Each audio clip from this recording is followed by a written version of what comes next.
This is the non-microwave truth, and I want to start off by saying thank you. Thank you to the people that have subscribed to the podcast, written reviews, hit the 5-star, hit the like button. Keep it coming, because believe it or not, a lot of times people will base, if they're going to listen to the podcast, off of how many likes it has, how many 5 stars does it have, how many subscribers does it have.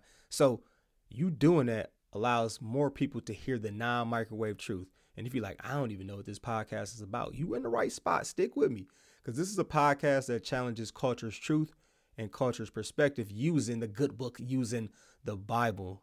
And if you like, I don't know if I want to hear about you do, because you need to know that the truth will set you free. So just stay tuned in, stay tapped in with us. Okay.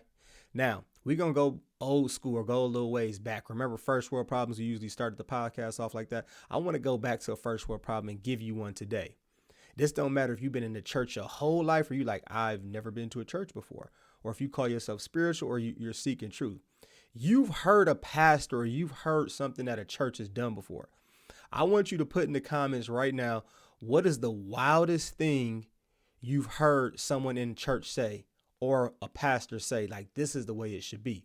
What is the wildest thing that you heard a pastor or a church say or try to push on people? Drop it in the comments right now. I want to see something, because we got some pastors, we got some churches out there right now that are pushing some hot garbage, and we definitely want to address this. So drop that in the comments. This is our first world problem. The title of this episode is Run from Any Church That Answers These Questions Wrong. If you get invited to a church, or maybe you want to check out a church, or you even thinking about checking out a pastor online, I have some questions that you should ask, so you know where pastors and churches stand, so that you do not get deceived, because there's a lot of false prophets and a lot of janky churches out here, and I don't want you getting swindled. So I got some questions for you that you can ask. A super important question to ask is, does your church, does your pastor say that Jesus is God? Does it teach that Jesus died on a Roman cross and rose 3 days later?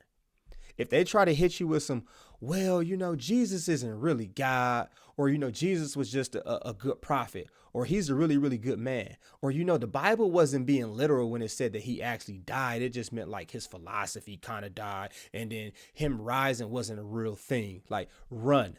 You need to run from that church right there, because you know what? They don't want you to know the truth. And you need to know that the truth will set you free. Now, this is a question some might say, this is 2026. It doesn't matter. Like, that's a very offensive question. But you know who is going to offend? It's only going to offend the janky churches and the false prophets and those bad churches and them bad pastors. And the question is this. It's going to tell you a lot. Does your church or does your pastor teach that homosexuality is a sin? Is your pastor trans? Or is your pastor in a same-sex relationship? Does your church celebrate homosexuality? Like, does it support, does it affirm, does it celebrate, what's all the letters? The LGBTQIA+. Do they want to be an ally to the AKA the alphabet cult?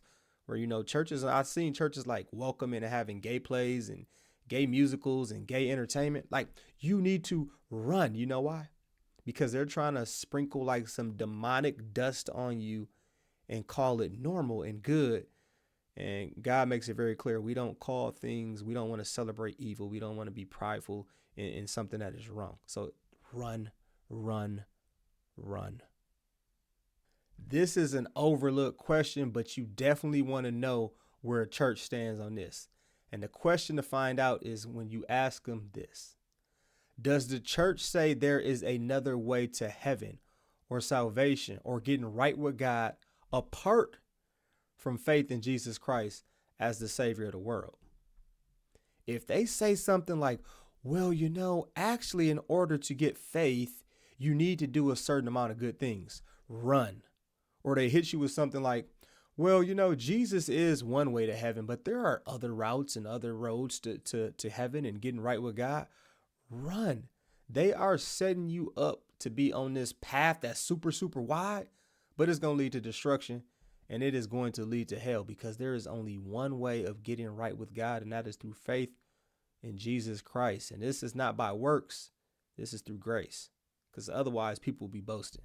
Run if they're not telling you about Jesus Christ, and it's all about his grace and faith alone. This is a question you need to ask. Does your church say that it's okay for someone to have more than one husband or more than one wife? If they say, yeah, it's okay, and in fact, in the Bible, they said it was okay too, that's a lie. Did that happen in the Bible? Yes, that is true. But the Bible was not prescribing. God was not saying this is the way you should do things. The Bible is just being accurate on what was actually happening. Because if you looked in the good book, you would see all the different damage and all the different turmoil and all the different drama that it caused. So you should run, because that's not something that they were prescribing to. That was just something they were describing and being accurate with. But run if they say yes to that.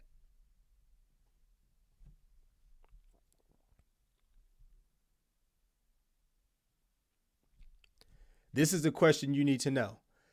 Does your church say anyone or anything can overrule the Bible? If they say, well, yeah, like we have this prophet in the church who he says we don't really need the Bible, run. Or, we have this other book that's actually greater than the Bible, run. Because ain't nobody on Jesus' level. Nobody's on Jesus' level or on the Bible's level. Okay, so run. Look at what 1 John 1 verse says. It says, do not believe every spirit, but test the spirits to see whether they are from God, because many false prophets have gone out into the world. And this is a false prophet. You need to run. Absolutely run, run, run. Run like Forrest Gump. If the church or a pastor responds with the wrong answer to any of the questions that I've asked, run. You don't need to go to that church. It is a trap. And sometimes people are like, well, they only lied about a couple of things, so I'm going to still go there because it's super entertaining or super fun. Like, don't do that. It's a trap. I don't want you being led astray. I don't want you on a path to destruction. I don't want you on a slippery slope. I love you. And when you know truth, you want to share truth with other people. You know the good news of Jesus Christ and what he's done for you. You want to share that. So that's why I'm telling you, don't even mess with those churches. Keep looking. If you're like, well, I don't know where to go, check out timeofgrace.org. Check out Pastor Mike. I know he's going to preach the truth right there. He's going to preach the truth. And this is the non-microwave truth. Thanks for joining me on this episode of Run Away from These Churches if they answer these questions wrong, because we don't have time for that. We don't have time for that.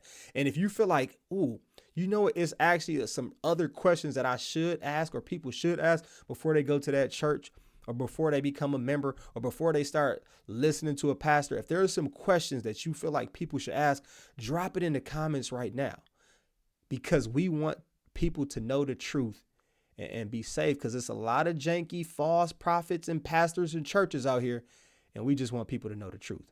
So drop it in the comments right now if you feel like it's a question that could be asked, because we want to help people out as much as we possibly can. Shalom, shalom.